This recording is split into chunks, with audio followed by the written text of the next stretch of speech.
pessoal, estamos aqui de volta para dar continuidade às nossas discussões, às nossas conversas sobre escola e sobre o papel da escola. E hoje vou contar para vocês algumas histórias, algumas coisas para a gente preparar esta reflexão sobre o nosso papel, sobre o que acontece no interior das escolas, sobre o que é, no final das contas, as tais das disciplinas, coisa que já foi assunto de outro vídeo e que eu estou retomando um pouco para que a gente possa aprofundar um pouco mais. Me lembrei nesses dias de uma situação que eu vivia por volta de 2004, 2005, na cidade de Maputo, em Moçambique. Naquela época estávamos, eu e mais um grupo de professores da Universidade Católica de São Paulo, de alguma maneira em nome do programa de currículo, educação e currículo, na verdade, estávamos num convênio com a Universidade Pedagógica de Moçambique e com uma turma de, se não me engano, 20 alunos que estavam fazendo mestrado conosco. Esse programa foi extremamente interessante.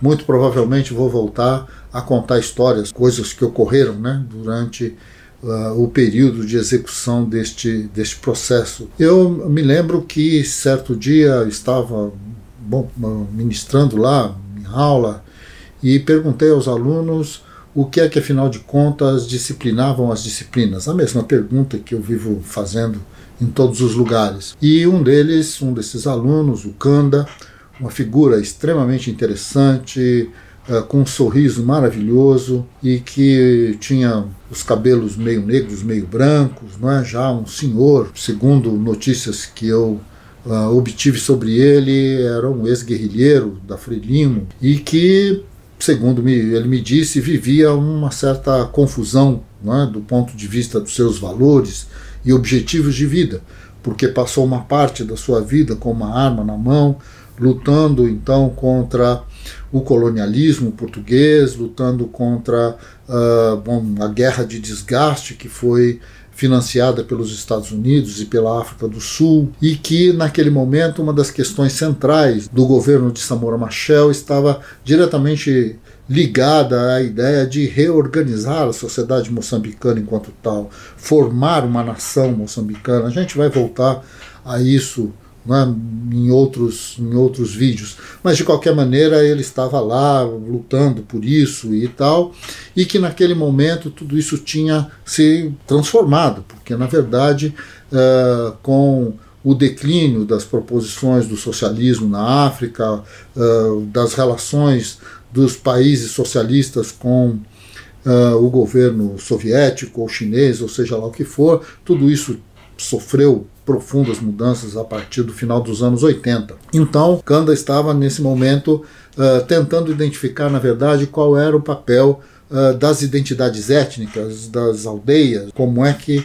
isso definia, de alguma maneira, esta relação com a escola e com o saber. E tentando responder, então, a minha pergunta sobre o que era disciplina e o que disciplinavam as disciplinas, ele me contou a todos nós uma história da sua infância em que ele chegou atrasado à escola porque ficou se distraindo pelo caminho, e quando ele percebeu que já todos os seus coleguinhas já estavam lá pelo lado de dentro e que as portas estavam relativamente fechadas e que havia somente uma com uma fresta, e ele imaginou então que se ele entrasse por aquela fresta muito sorrateiramente, ele, claro, teria condições de enganar a todos e entrar dentro da sala de aula sem ser punido. Qual não foi a surpresa quando ele entra por aquela porta semi-aberta?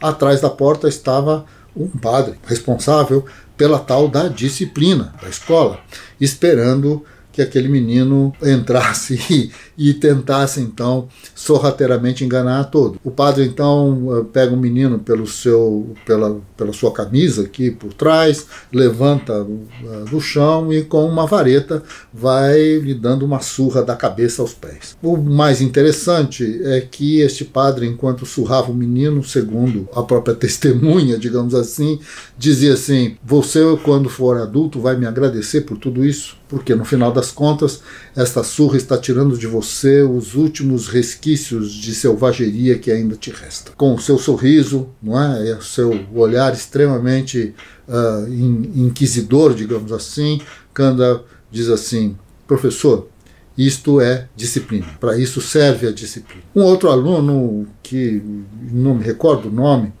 mas que tinha problemas de visão, diz que desde menino ele tinha problema, não enxergava o que estava escrito no quadro.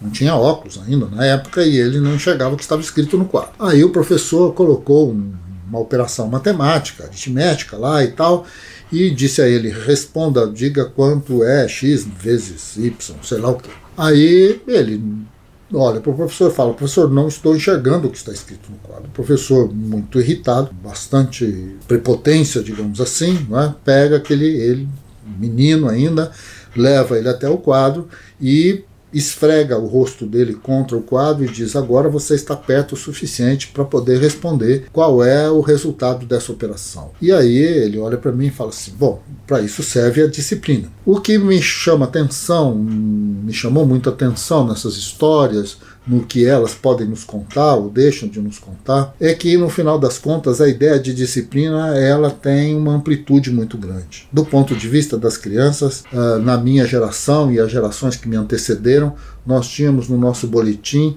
uma nota de disciplina. E essa nota de disciplina não estava em nada relacionada aos conteúdos das disciplinas.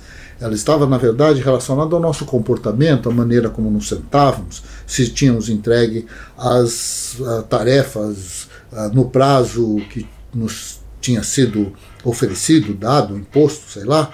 Bom, mas de alguma maneira a ideia de disciplina estava muito ligada à ideia de comportamento, de ser uma pessoa bem comportada, educada, digamos assim, e muito pouco, do ponto de vista das crianças, associado então à ideia dos conteúdos que nós tínhamos de aprender. O que nós não percebíamos é que enquanto aprendíamos os conteúdos, aprendemos, diferentemente de outras línguas, a ler um texto olhando primeiro do lado esquerdo, não é, do papel e indo para a direita e de cima para baixo, muito diferente de outras línguas que nós imaginamos que seja contrária às nossas. Também aprendemos a usar uma régua, a colocar uma caneta, a escrever a letra A, B, C, a colocar ordem em tudo isso, e tudo isso que envolve a disciplina, o disciplinamento, que envolve desde o nosso comportamento, da condição necessária para muitas escolas e muitos professores de que os alunos permaneçam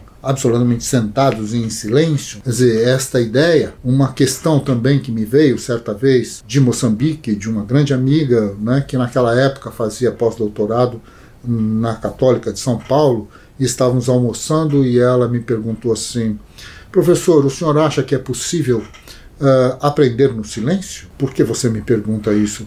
Eu disse: porque aqui na PUC todo mundo fala de uma educação dialógica, onde todo mundo fala, onde todo mundo pergunta, onde todo mundo faz, vamos dizer assim, que existe esta relação entre o professor e o aluno e que este seria o verdadeiro processo de aprendizagem. A pergunta é possível aprender em silêncio? Nós deveríamos manter as pessoas em silêncio? No meu país, dizia ela, uma sala de aula com 40 alunos, dependendo do lugar, 40, 50 alunos, muitas vezes aquelas crianças vêm de etnias diferentes. Nunca, em suas pequenas vidas, digamos assim, né, em seu pouco tempo de vida, aprenderam ou ouviram qualquer palavra em português. E mesmo entre elas, muitas vezes não conseguem se comunicar porque falam línguas diferentes. E o professor, então, faz um exercício com elas, que é pedir a elas que segurem os lábios durante 10, 15 minutos todos os dias, para que elas aprendam a ficar em silêncio. Porque, na verdade, ele só consegue dar aula em uma língua, que é a língua portuguesa, até porque todo o material didático, ou grande parte dele, está em língua portuguesa. E se as crianças não ficarem em silêncio, não vão capturar o som da língua de Estado, não é? Da língua do colonizador e etc. e tal, de onde nós poderíamos aqui tirar uma série de outras referências. E aí eu disse a ela: minha amiga, é perfeitamente possível aprender em silêncio, porque o grande problema do aprendizado não é exatamente aquilo que você fala ou deixa de falar, mas o barulho que ele faz dentro da sua cabeça. Por isso, quando lemos um livro, aparentemente estamos em silêncio. Quando uma criança começa a ler, ela balbucia para poder de alguma maneira, estabelecer a relação entre a forma e o som, mas paulatinamente tudo aquilo vai virando esta sonoridade, esse conjunto de significados dentro da nossa cabeça. E lá estamos nós, horas e horas e horas, olhando para aquele monte de símbolos gráficos, sem falar uma palavra, mas com um barulho imenso na nossa cabeça. E esta é a disciplina que nós atingimos com a maturidade, com a vivência na escola, com as relações que nós temos com os livros, com as coisas, com a escrita, com os números. Então, na verdade, o que nós estamos falando é de algo absolutamente complexo e que estabelece esta relação de pertencimento a uma sociedade que tem as suas disciplinas. A disciplina de olhar o mundo, ou uma maneira de olhar o mundo. E é disso que estamos falando, então, mais uma vez, né, avançando um pouco mais sobre a questão do disciplinamento, né, que é uma questão de fundamental importância e que alguns daqueles que nos acompanham aqui, que fazem essa jornada junto conosco, foi colocando paulatinamente perguntas, né, dentro do canal ou dentro do Facebook, coisas assim. Bem, meus amigos, um abraço a todos. Amanhã tem mais. Não esqueçam aí dessa coisa de se inscrever, curtir, essas coisas todas, porque de alguma maneira é isto que faz com que um canal tão pequenininho como esse, ele sobreviva, se reproduza e possa de fato prestar serviço a alguém, né, às pessoas, de uma maneira geral, permitir essa troca de ideias, de reflexão e essa capacidade de organização política que a troca de ideias pode nos levar. Um abraço a todos e até mais, até amanhã.